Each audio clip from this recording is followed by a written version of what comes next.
नमस्कार। स्वागत है आप सबका। आज हम सुनेंगे एक ऐसी कथा जो केवल एक प्रतीक की नहीं बल्कि सृष्टि के मूल रहस्य की कथा है दोस्तों। यह है शिवलिंग की उत्पत्ति की कथा, जो बताती है कि शिवलिंग कोई मूर्ति मात्र नहीं बल्कि ब्रह्मांड का आदि स्वरूप है। बहुत ही प्राचीन काल की बात है, जब न सृष्टि थी, न काल था, न ही आकाश। केवल शून्य था। उस शून्य में एक अदृश्य चेतना विद्यमान थी, जिसे न कोई देख सकता था, न छू सकता था। वह थी परम सत्ता, महादेव शिव।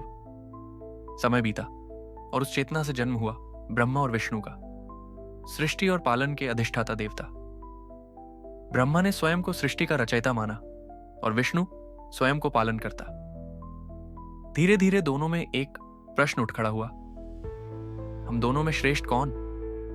ब्रह्मा बोले, मैंने सृष्टि की रचना की, इसलिए मैं सबसे महान। विष्णु ने उत्तर दिया, परंतु मैं इस सृष्टि का पालन करता हूं, इसलिए मुझसे बड़ा कोई नहीं। यह विवाद बढ़ता गया। आखिरकार दोनों देवताओं का अहंकार सृष्टि के संतुलन को बिगाड़ने लगा। देवता और राशिगण भयभीत हो उठे, क्योंकि जब सृष्टि के मूल में ही कलह हो तो स्थिरता कैसे रहे। तभी आकाश में एक भयंकर गर्जना हुई, धरती कांपने लगी, दिशाएं थरथराने लगी और उसी क्षण उनके बीच से प्रकट हुआ एक असीम प्रकाश स्तंभ, जो न ऊपर दिखाई दे रहा था न नीचे। वह ज्योति इतनी तेजस्वी थी कि ब्रह्मा और विष्णु दोनों उसकी चमक से आंखें बंद करने को विवश हो गए।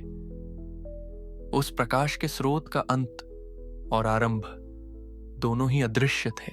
वह न कोई वस्तु थी, न कोई रूप। वह केवल ऊर्जा, चेतना और अनंत शक्ति थी। ब्रह्मा और विष्णु दोनों ने उस ज्योति को देखकर विस्मित होकर पूछा, यह क्या है? यह किसकी शक्ति है? तभी उस दिव्य आकाश में एक गूंज सुनाई दी, एक स्वर जो दिशाओं में फैल गया, मैं हूं वह जो अनादि है, अनंत है, न आरंभ न अंत, मैं ही हूं शिव। ब्रह्मा और विष्णु अब विनम्र तो हुए, परंतु उस अनंत ज्योति का वास्तविक स्वरूप जानने की इच्छा उनके मन में जागी। तभी उस प्रकाश से आवाज आई, हे ब्रह्मा, हे विष्णु, यदि तुम मुझे जानना चाहते हो तो जाओ, एक ऊपर की ओर और दूसरा नीचे की ओर, मेरे आरंभ और अंत का पता लगाओ। ब्रह्मा ने रूप धारण किया हंस का और उड़ चले ऊपर की दिशा में। विष्णु ने रूप धारण किया वराह सूकर का और वे धरती के गर्भ में उतर गए। हजारों युग बीत गए। विष्णु नीचे नीचे जाते गए, परंतु उन्हें उस ज्योति का अंत नहीं मिला। वहीं ब्रह्मा ऊपर ऊपर उड़ते रहे, परंतु उन्हें भी उसका आरंभ न मिला। थके और असहाय होकर विष्णु ने सच्चाई स्वीकार की। वे लौट आए और झुककर बोले, हे अनंत शिव, मैं आपका अंत नहीं पा सका। आप अनंत हैं, असीम हैं। परंतु ब्रह्मा अहंकार से भरे थे। उन्हें एक केतकी का पुष्प ऊपर से गिरता दिखाई दिया। उन्होंने उसे साक्षी बनाकर कहा, मैं तुम्हारे आरंभ तक पहुंच गया हूं। केतकी ने झूठी गवाही दी, हां, ब्रह्मा ने आरंभ देखा है। यह सुनकर वह दिव्य ज्योति स्तंभ क्रोध से कांप उठा और उस ज्योति से प्रकट हुए स्वयं भगवान शिव। महादेव ने ब्रह्मा को देखा और कहा, हे ब्रह्मा, तुमने असत्य का सहारा लिया है। सत्य को छिपाकर तुमने अपने अहंकार को बड़ा किया, इसलिए आज से तुम्हारी कोई पूजा नहीं करेगा। और सचमुच आज तक ब्रह्मा जी के केवल कुछ ही मंदिर हैं।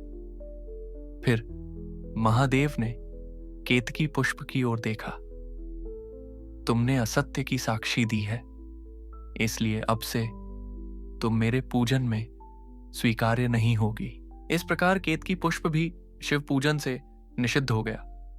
शिव ने विष्णु की ओर देखा और मुस्कुराए, हे विष्णु, तुमने सत्य का मार्ग चुना, इसलिए तुम सृष्टि में सदैव पूज्य रहोगे। तब ब्रह्मा और विष्णु दोनों ने विनम्र होकर पूछा, हे प्रभु, यह अनंत ज्योति कौन सी है? क्या यही आपका स्वरूप है? शिव बोले, हां, यही मेरा लिंग स्वरूप है। लिंग का अर्थ है चिन्ह, प्रतीक। यह न पुरुष है न स्त्री, यह सृष्टि का मूल तत्व है।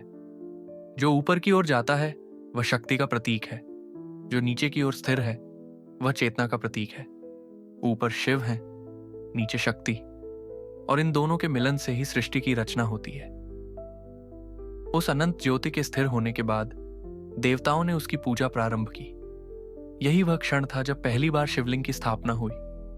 तभी महादेव बोले, जो भी मेरे इस लिंग रूप की आराधना करेगा वह अनंत पुण्य प्राप्त करेगा, उसके भीतर की अंधकार भी समाप्त होगा। इस प्रकार शिवलिंग की उत्पत्ति कोई पत्थर की मूर्ति नहीं थी, वह परम ऊर्जा का स्वरूप थी जो सृष्टि के आरंभ और अंत दोनों का प्रतीक है। शिवलिंग के ऊपरी भाग को कहते हैं लिंग, जो शिव की असीम शक्ति और सृजन ऊर्जा का प्रतीक है। नीचे का गोल आधार पीठिका या योनिपीठ देवी शक्ति का प्रतीक है।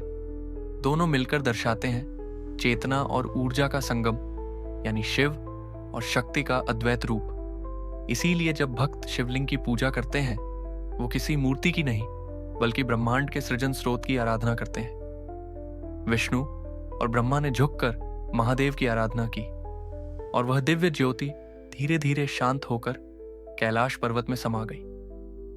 तब से लेकर आज तक हर युग में, हर मंदिर में भक्त शिवलिंग रूपी अनंत ज्योति की पूजा करते हैं। वह हमें सिखाता है अहंकार का अंत विनम्रता में है और सत्य ही शिव का वास्तविक रूप है। और इस प्रकार अनादि, अनंत और अजन्मा शिव अपने लिंग स्वरूप में आज भी हर कण में, हर प्राणी में, हर सृष्टि में विद्यमान है। अगर आपको यह कथा पसंद आई हो तो लाइक करें, कमेंट करें और सब्सक्राइब करें आराध्या स्टोरीज को। आपके पास भी कोई अद्भुत कथा हो तो हमें बताएं, हम उसे भी सुनाने का प्रयास करेंगे। यह कथा शिव पुराण के विद्येश्वर संहिता और लिंग पुराण के अनुसार बताती है कि जब ब्रह्मा और विष्णु में श्रेष्ठता का विवाद हुआ तब शिव ने अनंत ज्योति स्तंभ रूप में प्रकट होकर उन्हें दिखाया कि सृष्टि का आदि और अंत केवल शिव है। उसी ज्योति का स्थिर स्वरूप ही शिवलिंग कहलाया